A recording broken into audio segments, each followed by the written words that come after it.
So I want to talk today about some of the mods on my Kawasaki KLR 650 that help improve the bike and make it a much better riding platform.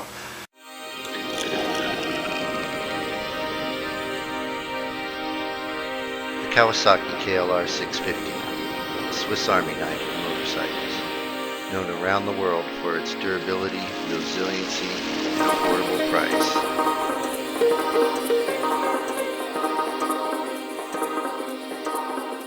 But let me let my friend tell you just a little bit more about it.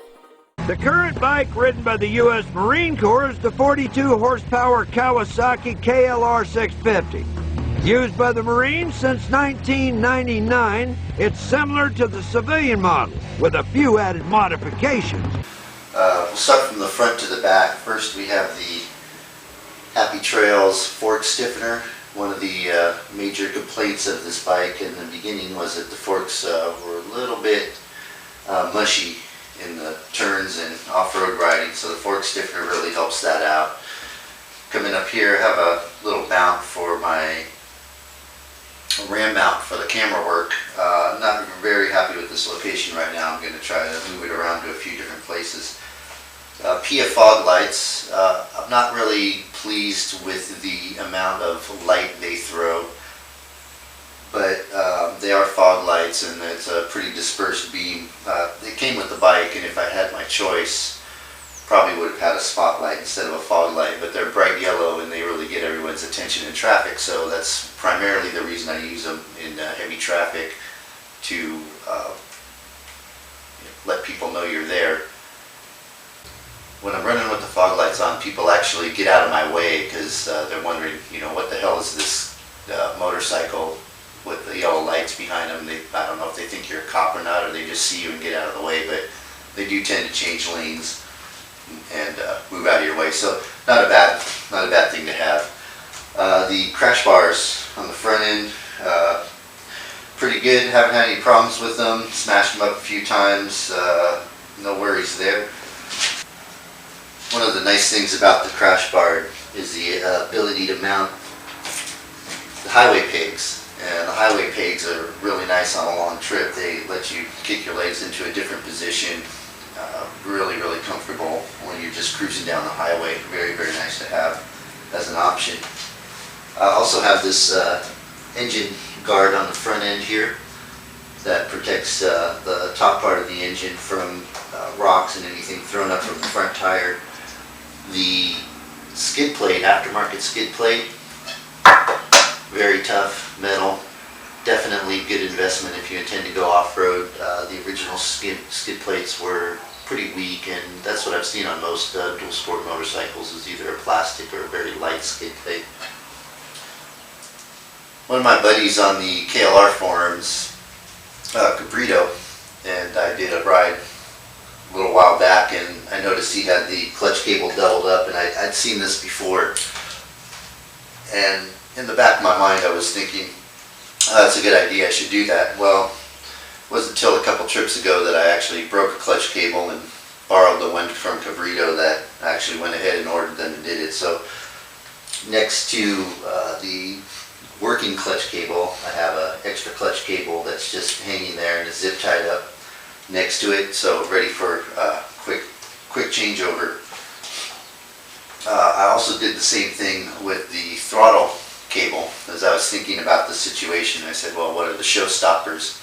And if you can avoid any show stoppers, that's always a good thing. So the throttle cable also has an extra cable ran up and threaded right next to the working one. So that's if that ever breaks, I can swap it out pretty quick. I've installed a dual cigarette lighter receptacle for charging my phone, cameras, GPS, whatever I like to plug in there.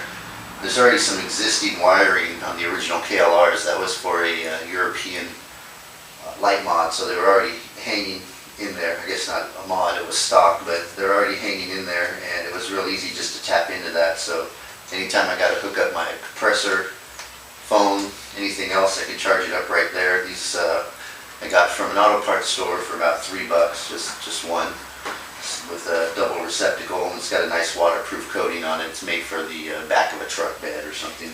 So that was actually a very nice improvement. I have the Corbin aftermarket seat here, came on the bike. Also got the original seat that came with the bike, so that was a real nice improvement. Something I didn't have to spend a lot of money on myself and probably never would have. Pretty fond of that seat, although there is times on long rides where it kind of gets my tailbone a little bit sore in one spot, so a pad might be real helpful, and I'm kind of looking into picking up one of those. The bike originally came with lowering links on it, and I was able to get some stock links off a guy named Crazy Jake from the KLR forums. Thanks, Crazy Jake. And we traded links and kickstands. Or he had the links already, but anyway, we traded kickstands because you definitely need a couple inches shorter on the kickstand there. Happy Trails panniers, tried and true, not too much to say about those. It's just a big box it's bolted on and holds a lot of stuff, and I think everybody's pretty familiar with how long they last and how good they are. They're kind of the standard for the KLR scene, unless you're going to get the Pelican cases and modify them to fit on there. So swinging it around to this side, we have the metal brake cable, which makes the brakes much stiffer. It was a very nice addition to the bike as well. Added a lot firmer response. I have a couple receptacles here. Not sure what these are called, but these are kind of the BMW typical receptacles. And hanging out back, I have the one I use for my trickle charger. And also the aftermarket platform off-road style foot pegs, which make standing on the pegs for long periods of time pretty easy on your feet.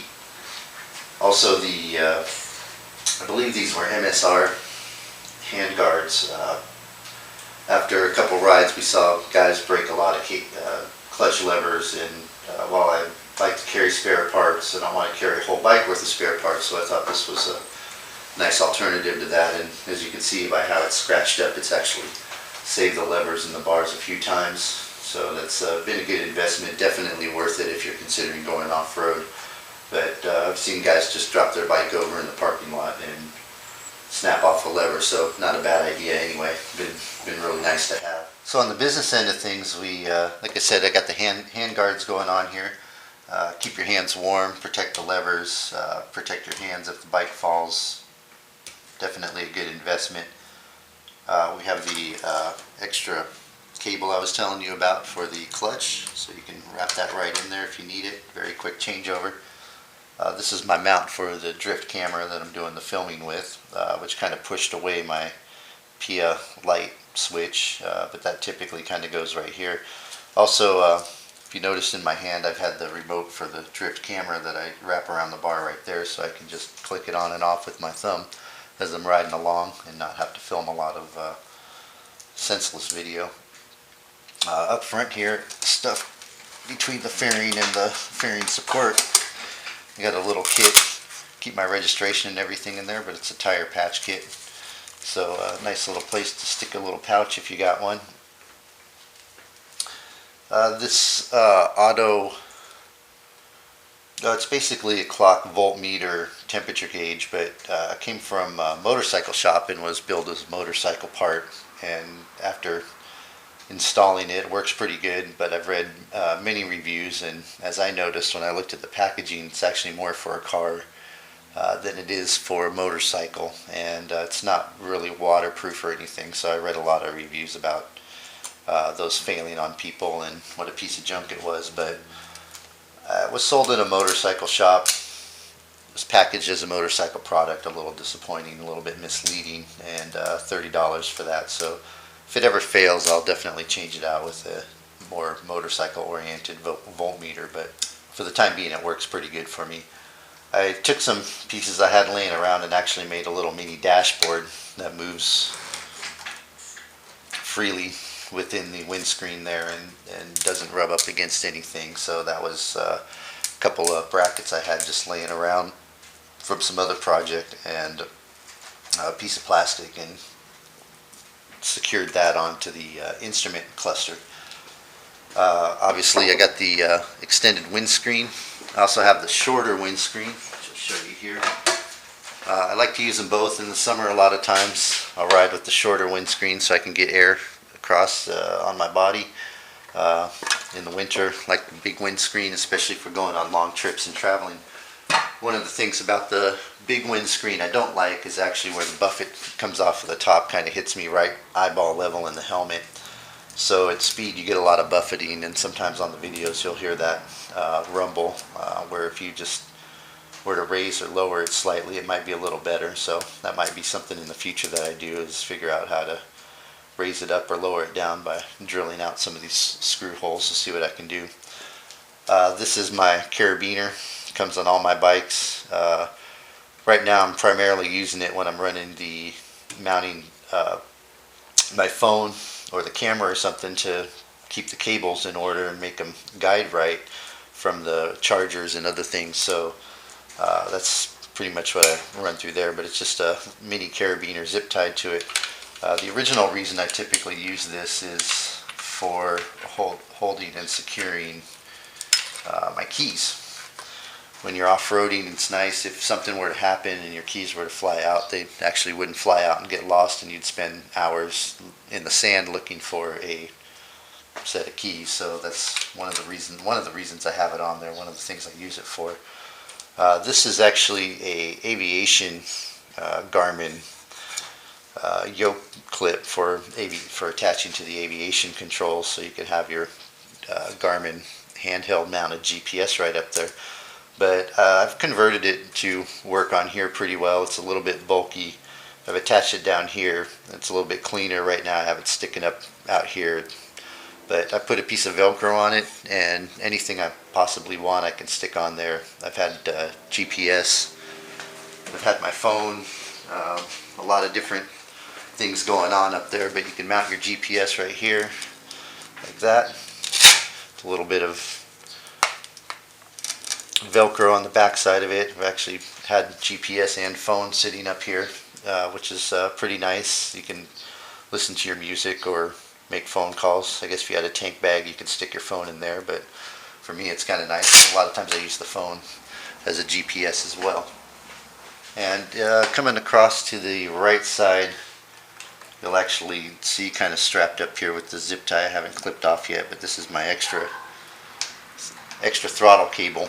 So if that ever breaks, I can pull out a screwdriver and swap it out without too many hassles.